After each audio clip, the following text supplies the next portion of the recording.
கண்ணுல பட்டதையெல்லாம் தின்னா இப்படிதான் ஆகும். ஹட்டோரி, நான் இன்னும் எந்த படத்தையும் வரையவே இல்ல. எல்லாரும் என்ன பார்த்து சிரிக்க போறாங்க. ஆனா நாங்க இருக்கிறதுலயே அழகான மரமா பார்த்து கண்டுபிடிச்சு வரைஞ்சிட்டோம்ல.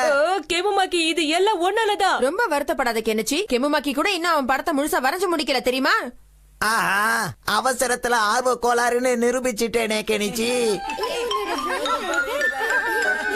எங்க காட்டுங்க பாக்கலாம். நீ போ. ஏய் நீ போ. இல்ல, நீ போ. சொல்றத கேளு. நீ நீ போ. தான். நீ தான் நல்லா வரைஞ்சிருக்க. இல்ல இல்ல, நீ தான் பரவாயில்ல. போகணும். நீ போ. இல்ல, நீ அழகா இருக்க, நீ போ. நீ போ. நீ தான் போகணும். கெனிச்சி, நீ தான் ரொம்ப அழகா இருக்க. நீ முதல்ல போ. யார் சொன்னா? யாரோ இல்லையே. சாப்பிடுற சத்தம் கேக்குதே. என்னாச்சு? ஐயோ பாமா, அந்த ஆட்டுக்கு ரொம்ப பசி போல இருக்கு. இருந்தாலும் நீங்க ஃபீல் பண்ணாதீங்க, நல்லா தான் வரைஞ்சிருப்பீங்க. இதுக்கெல்லாம் ஃபீல் பண்ண கூடாது பசங்களா. எப்படி? நான் வரைஞ்சது ரொம்ப அழகா இருந்தது சார். இல்ல சார், என்னதான் ரொம்ப நல்லா இருந்துச்சு. ஓகே ஓகே, நம்புறேன். டிங் டிங். ஏதோ அந்த வெள்ளாடு வந்ததுனால இந்த 2 கருப்பாடுகளும் தப்பிச்சிடுச்சு. இல்லனா அவ்வளவுதான். டிங் டிங்.